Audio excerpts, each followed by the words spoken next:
जिन बच्चों का 8 मार्च को 12th सीबीएसई का मैथमेटिक्स का बोर्ड का एग्जाम है, तो मैथ्स एक ऐसा सब्जेक्ट है जहां पे आप स्कोर कर सकते हो। आपको पता है फिजिक्स का पेपर इस बार बहुत टफ रहा, तो केमिस्ट्री एंड मैथ में ही हम मार्क्स को कॉम्पनसेट कर सकते हैं।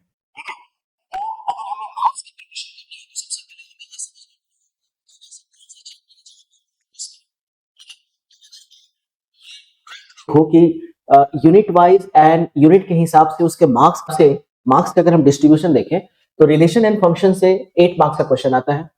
ठीक है, लेकिन मैं आपको एक चीज बता रहा हूँ कि रिलेशन एंड फंक्शन से क्वेश्चन हो भी सकते हैं, नहीं भी हो सकते। ठीक है, तो अगर आप फंक्शन में बहुत अच्छे हो तब तो कोई बात नहीं, आप रिलेशन फंक्शन करके जाना।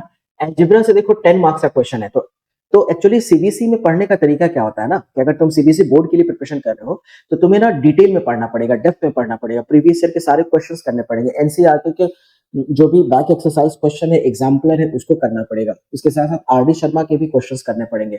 मतलब कि तुम्हें डेप्थ में पढ़ना पड़ेगा, ऊपर ऊपर से पढ़ करके ना क्या होगा, पेपर तुम सॉल्व नहीं कर पाओगे, है ना। इसलिए एल्जेब्रा पे ध्यान दो, 10 मार्क्स, कैलकुलस 35 मार्क्स है, वेक्टर्स एंड 3D 14 मार्क्स है, लीनियर प्रोग्रामिंग जो कि बहुत इजी होता है 5 मार्क्स है, एंड प्रोबेबिलिटी बहुत डिफिकल्ट है 8 मार्क्स। ठीक है, प्रोबेबिलिटी हो भी सकता है, नहीं भी हो सकता है।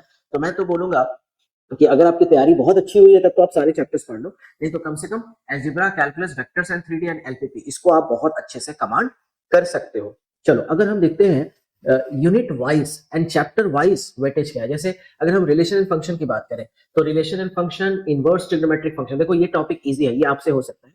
तो इनवर्स ट्रिग्नोमेट्रिक फंक्शन से 4 मार्क्स से क्वेश्चन एक्सपेक्टेड है। ठीक है, मैट्रिसेस से 5, डिटर्मिनेंट से 5, ये आपसे हो जाएगा। तो अलजेब्रा से 10 मार्क्स, कैलकुलस की अगर हम बात करें तो कंटिन्यूटी एंड डिफरेंशिएबिलिटी से 9, एप्लीकेशन ऑफ डेरिवेटिव से 4, इंटीग्रल से 9, एप्लीकेशन ऑफ इंटीग्रल से 6, डिफरेंशियल इक्वेशन से 7 मार्क्स। मतलब कि अगर आप कैलकुलस बहुत स्ट्रॉन्ग कर लेते हो तो कैलकुलस का ही जो वेटेज है वो 35 मार्क्स है। तो कैलकुलस एक ऐसा सब्जेक्ट है जिसको हमको डिटेल में पढ़ना ही पड़ेगा, और सफिशिएंट गैप भी है ना। केमिस्ट्री के एग्जाम में और मैथ्स के एग्जाम में काफी अच्छा गैप है। ठीक है, तो आप इसको स्टडी कर सकते हो। अच्छा, वेक्टर्स एंड 3 डायमेंशनल से वेक्टर से 7, 3 डायमेंशनल ज्योमेट्री से 7, लीनियर प्रोग्रामिंग से 5 एंड प्रोबेबिलिटी से 8।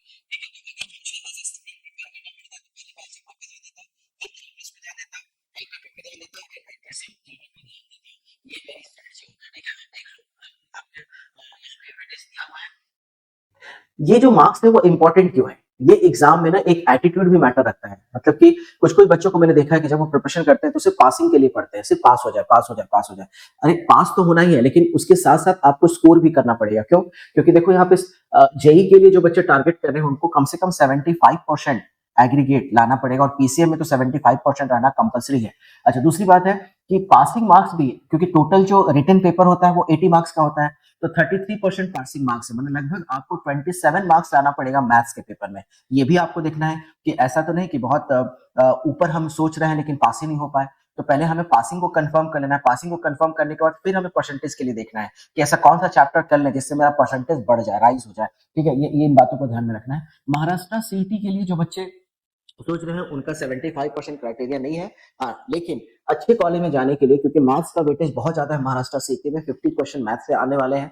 ठीक है, तो आपको लगभग 130 प्लस स्कोर चाहिए अच्छे कॉलेजेस में, जैसे कॉलेज ऑफ इंजीनियरिंग पूना या वीजेटीआई में अगर आपको एडमिशन लेना है तो 130 प्लस 200 में आपको स्कोर लाना पड़ेगा।